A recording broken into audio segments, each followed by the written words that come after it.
Mirë se erdhët të dashur Britsjapër në Letra të Rrëfejnë. Jam Diana dhe do bëjmë leximin e juaj të radhës.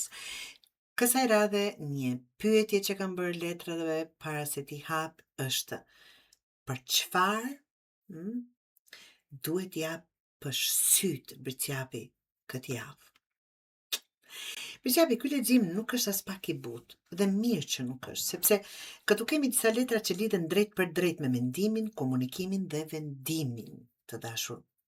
Dhe disa tjera tregojnë kalimin nga një mënyrë e vjetër në një tjetër. Pra këtë javë duhet i hapësh syt për rregullat sipas të cilave po jeton. Jo vetëm rregullat e punës apo të shoqërisë, edhe ato që ja ke vendosur vetes. Duhet ta bëj kështu, çfarë të thonë të tjerët, kam kaq vite këtu, s'mund ta lë tani, ku di unë, e kam nisur, duhet ta çoj deri në fund, gjithmonë kështu kam bërë. Po sigurisht, por sikur pikërisht gjithmonë kështu e kam bërë, të jetë problemi, Britsjapi? Po filloj me faqen e shpatës. Faqja e shpatës: mos fol para se të dish çfarë po thua. Kjo javë ka informacion. Mesazhe, telefonata, dokumente, biseda, lajme, pyetje, ndoshta edhe njerëz që intereson pak më shumë se që duhet për punët e tua. Dhe këshilla është: mos beso çdo gjë që dëgjon dhe mos përcjell çdo gjë që dëgjon. Nëse dikush të thotë kam dëgjuar që pyet, nga kush? Nëse merr një email, lexoje deri në fund. Nëse të ofrohet diçka, kontrollo kushtet. Nëse është çështje pune, mos e mbështet vendimin te fjala e kolegut që kështu bëhet, gjeje informacionin vet. Edhe në marrëdhënie, mos u bëj hetues privat për çdo detaj, por mos bëj as të verbrin kur diçka nuk të bind. Faqja e shpatës ka edhe një paralajmërim tjetër. Mos fol kur je vetëm gjysmë i informuar, sepse një fjali e thënë shpejt mund të krijojë një problem që pastaj kërkon më shumë për tu sqaruar.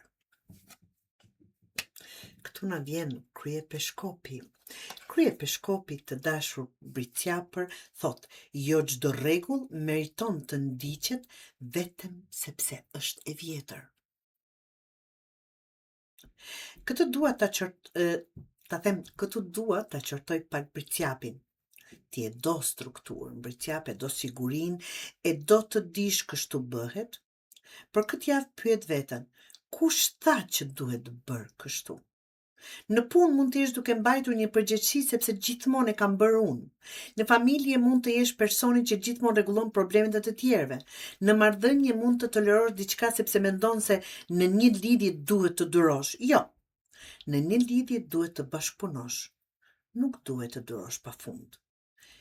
Kryepeshkopi gjithashtu mund të thotë: kur nuk e di diçka, pyet dikë që di.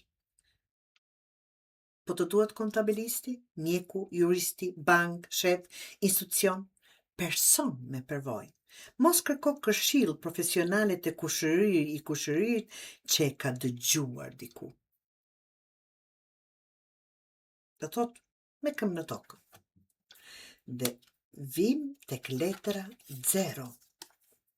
Fillimi i ri është i mirë, por mos e ngatro guximin me papërgjegjshmërinë. Këtu vjen kthesa. Diçka mund të shtyjë të thuash: mjaft, do provoj ndryshe. Mund të jetë punë e re, projekt, udhtim, njohje, zhvendosje, studim, vendim personal, ose thjesht në mënyrë krejt tjetër për të trajtuar një situatë të vjetër. Dhe unë të them, provoje. Por kjo letër nuk do të thotë të fikësh trurin. Nëse do të ndryshosh punë, mos ik pa e kontrolluar të ardhurat, mos ik pa nga kjo që ke në punën e re, apo pa e gjetur. Mos ik nga kjo. Nëse do të fillosh biznes, mos investo gjithë kursimet sepse dikush të tha ka lek këtu.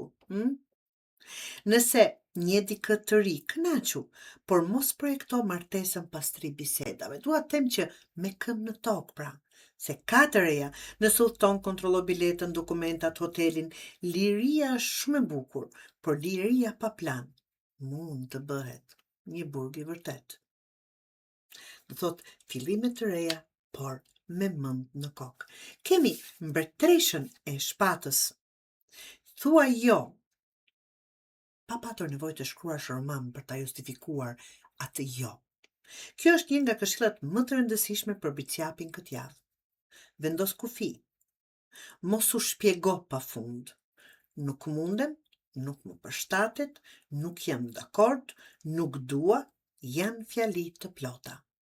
Nuk ke nevojë për 15 minuta shpjegim që personi tjetër të jap leje të thuash jo. Në punë, nëse po të ngarkojnë vazhdimisht me punë që nuk është e jotja, pyet qartë për përgjegjësinë tënde. Në familje, nëse të kërkojnë gjithmonë ty të zgjidhësh çdo problem, mos vrapo automatikisht. Në dashuri mos u mjafto me, po ai është kështu. Mirë, është kështu, po ty të përshtatet apo jo? Kjo është pyetja, sepse mbretëresha e shpatës nuk pyet vetëm pse sillet tjetri kështu. Pyet çfarë do bësh ti me këtë informacion, çfarë do bësh ti me këtë gjë. Apo jo? Asi i shpatës, pra kemi shpatë, këtë javë kërko përgjigjen e qartë. Shpatat janë qartësi, absolutisht logjike, sens dhe absolutisht e drejtë. Kjo letër po thuaj se e pret mjegullën me tik. Nëse ka një çështje pezull, mos bëj edhe një javë hamendësime. Pyet, a do vazhdojmë apo jo? A është kjo oferta përfundimtare? Kur paguhet? Çfarë kërkohet nga unë? Apo për çfarë do që të jetë kjo letër në rastin e juaj? A je serioz për këtë marrëdhënie? Ka zgjidhje apo jo? Sepse ndonjëherë ne themi, kam frikë nga përgjigja. Por ndërkohë jetojmë 3 muaj me angtin e pyetjes. Nëse një e vërtet që nuk të pëlqen, është më e dobishme se një paqartësi që të mban peng. Atëherë, edhe për dokumente, kontrata, aplikime apo çështje administrative, kontrollo mirë çfarë shkruhet. Fjala e shkruar këtë javë ka peshë. Dhe letra e fundit është vdekja.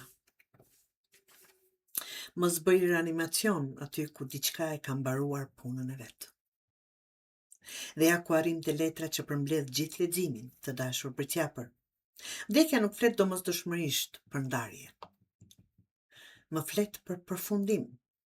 Mund të përfundoj një zakon, një mënyrë pune, një bashkëpunim, një rol që ke pasur, një periudhë, një mendim, një marrëdhënie që ka kohë që ekziston vetëm nga zakoni.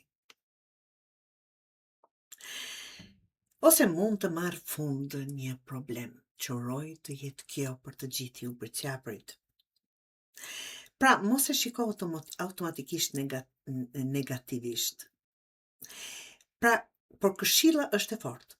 Kur diçka e ka mbaruar ciklin, mos e mbaj vetëm sepse ke investuar shumë në të. Kjo është kurthi, të dashur Briciap. Kam 10 vjet këtu, kam dhënë shumë para, kam bërë shumë për këtë njeri, kam harxuar shumë kohë.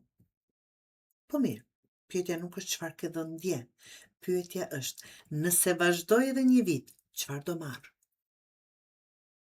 Sepse të vazhdosh një gabim vetëm sepse ke investuar shumë në të, nuk e kthen gabimin në vendin më të mirë.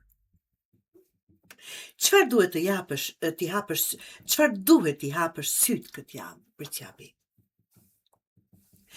Për faktin se mund të jesh duke kërkuar siguri te diçka që tashmë nuk të shërben.